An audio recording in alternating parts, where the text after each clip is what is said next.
Hello there, it's Jay here from Jay's Vintage Junk, and we're back up in the attic today, and I thought I'd show you this. I've got two more vintage laptops got off eBay, and they are two more 99p laptops. As you remember before, I picked up a couple of cheap laptops off eBay to show you. One was this, which was a LTE 286. Which I do have working at the moment. It does still need some extra work doing to it, but I'm leaving that for the moment because a friend of mine said he might actually have the correct power supply for it, and he may even have a battery that still works for one that he used to have years ago, and he bought a spare battery for and never used it. He said having a dig about for me in his garage in his attic and seeing if he can find them for me. So I'm not doing anything with that one until he comes back to me and says whether he actually does have the correct power supply and possibly even a battery for it. He said he might also have some of the original software and manuals for it, so if we can find them that would be even better. And as you remember, you've seen from my previous video, we did have a go at getting the other computer I got at the same time up and running. This is a I believe this is an AMD like K62. It's about 500 megahertz, around the Pentium 3 type spec. Unfortunately, I have had a really good go with that. There's a mainboard fault on it. Apparently these are renowned for having mainboard faults around the power supply sections and what drives all the different voltages from the main power supply that comes in from the PSU. Because it's a pound laptop, I'm not going to throw any more, and it's also been dropped. It's had a smash on this corner here, and it is damaged inside. I'm not going to waste any more time on it. It was worth the quid that I paid for it. I'm sure the screen's alright in it. It's got floppy drive, the hard drive, the RAM, the CD drive in it. You know, for the quid that I paid for it, it's even if I can't get it working, it will go to keep some other vintage laptops up and running, or I'll just keep it about as it is. You never know when I'm going to find another one of these, another compact Presario the same that needs some parts, so that will go in my scrap laptop box. And let's get on to what I got today. Like I said, I paid 99p each for these. I did give the guy £2. I'm not a monster. There was some hefty delivery on these. He wanted, and they are heavy. They were like £17.99 delivery on them, or collect. And I'm not that far. I was only about 35 miles away from him. He was up in the Wirral, and I'm down in Manchester. So I jumped in the car and I flew up there for them. Like I said, I paid. In fact, actually, I won this one on the auction, and I'd forgotten about this one. And that one had actually, the listing had already ended on that one, and it had no bids on it. This one I bid on, I got it for £1, and when I emailed him about collecting, I said, the other one that you didn't sell, will you take £1 for it? And he said, of course I will, yeah. So, like I said, £2, bought me the two. I think we'll start with this one here first, so let's get this one out of the way. And let's, nice, it's a bit shabby, but it's got a nice carry bag that it's came in. At least it's kept everything together. Let's have a look what we've got in here. I mean, straight away we've got some cereal mice. So even things like this are useful to get. I mean, I wouldn't mind paying £1 for a decent serial mouse if I needed one at the time to complete a system or something. Let's just lock that. So we have a vtech 3-button serial mouse, slightly yellowed, but so what. And let's have a look what we've got in here.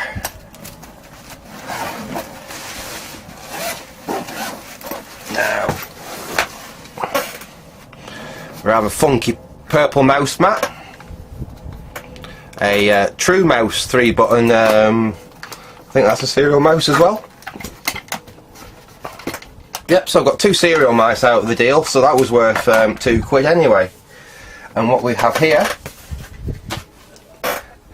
as we can see, I don't think this one's Millennium compliant. And apparently that's why this computer was thrown away years ago and given to the guy that I got it off because it's not millennium compliant.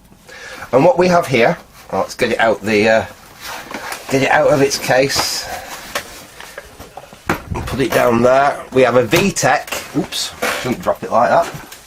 But we have a vtech 386 SX33 laptop. Let's open this up. Now apparently it's VGA. I don't know the specs on it apart from the fact it's a 386 SX33. I don't know how much RAM it's got. I don't know how big the hard drive is in it. I know very, very little about it. I did a quick web search just from the picture and the VTech. Nothing really come up about, apart from I think something about some replacement batteries for them. But yeah, this should be an interesting little laptop to get up and running. It doesn't work at the moment. They were both sold as not working, and this one I have a feeling it may be due to the power supply. Now we did mention this in the listing, but we do have the original power supply with this one. Let's just get rid of the IEC lead. And if we have a look on the bottom of it, we can see this rather burnt, the plastic's melted and it's very yellowed around it there. So I have a feeling that something's gone awry in the power supply. And whether it's done any damage to the actual laptop itself, I don't know. What we can find out though, very usefully, because it's a very non-standard power connector on this, as we can see. It's a 6-pin power connector.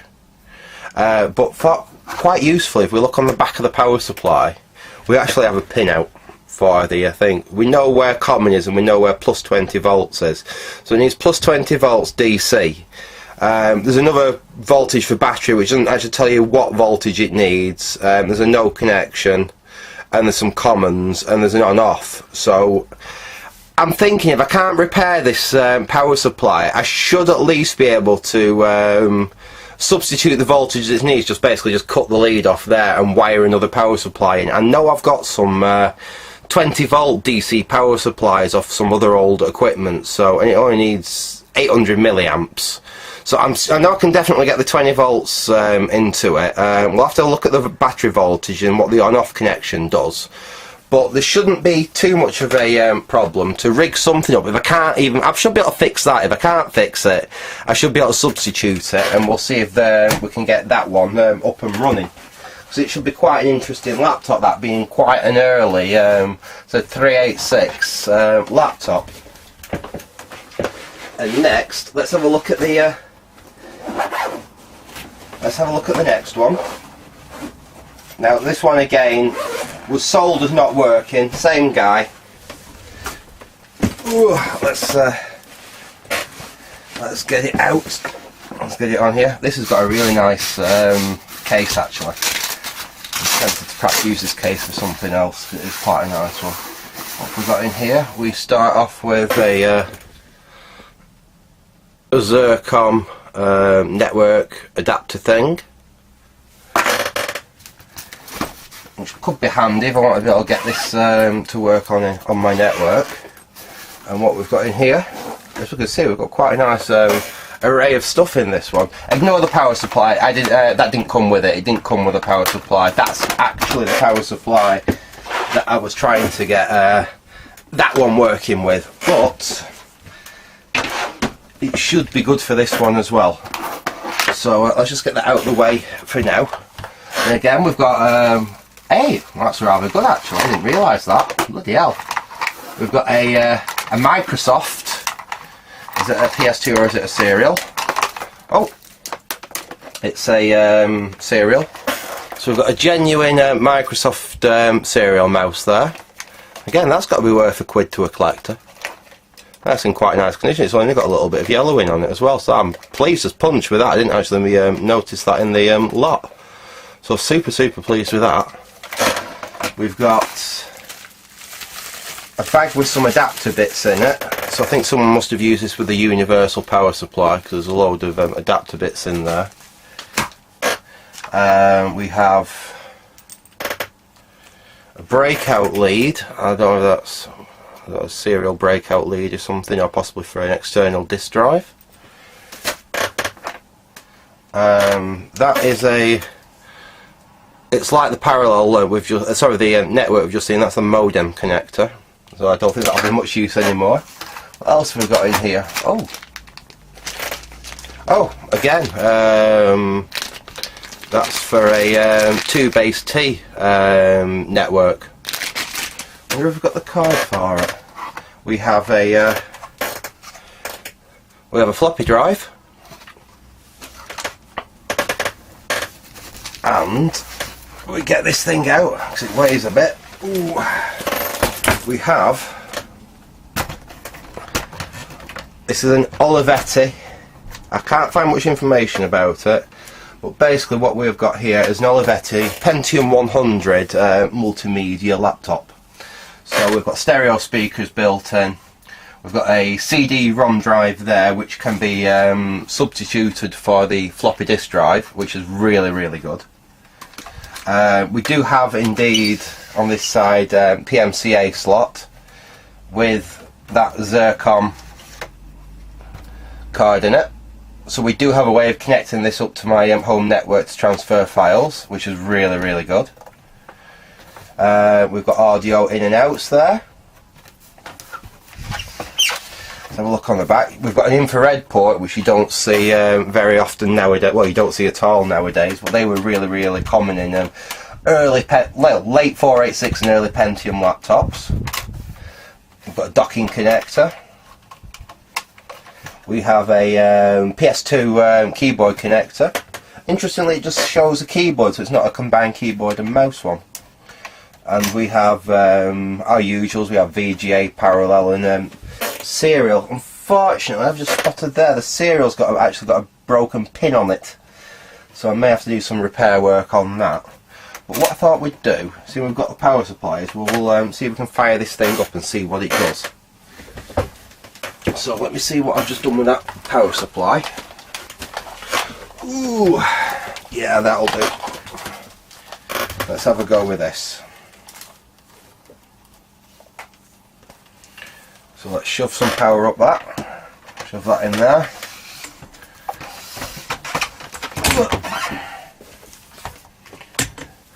Plug that in.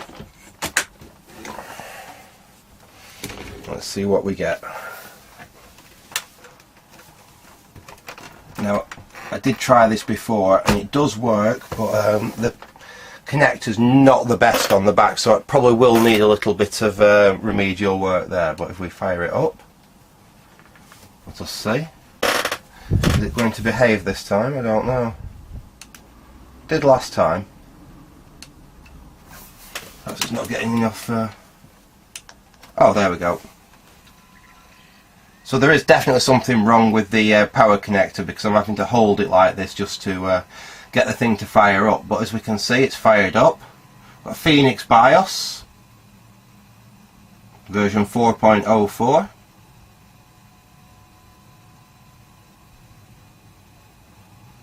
I don't know whether it's going to do anything else. It may just freeze up the BIOS here.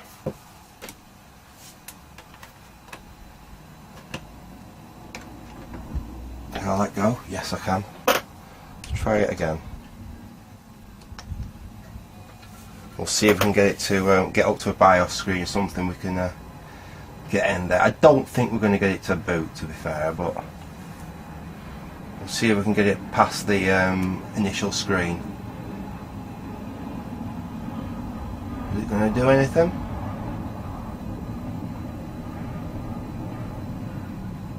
Oh, we'll look at the LCD here. It actually seems to, though, it is actually charging the battery in there. So we recognise it's got power in. It doesn't seem to be going any further on the boot up than that. Let's give it a let's see if we can give it a Control Alt Delete and see if that's going to do anything. No. And it could very well be that the it needs to sit and get a bit of charge into its battery. We don't know what state the BIOS battery is in this, if anything at all. but as you can see, it seems to be at least be doing something. We've got some indication of life there. Let's see if the CD-ROM drive's going to pop out or do anything. Yeah. Oh, on the road, news of the world.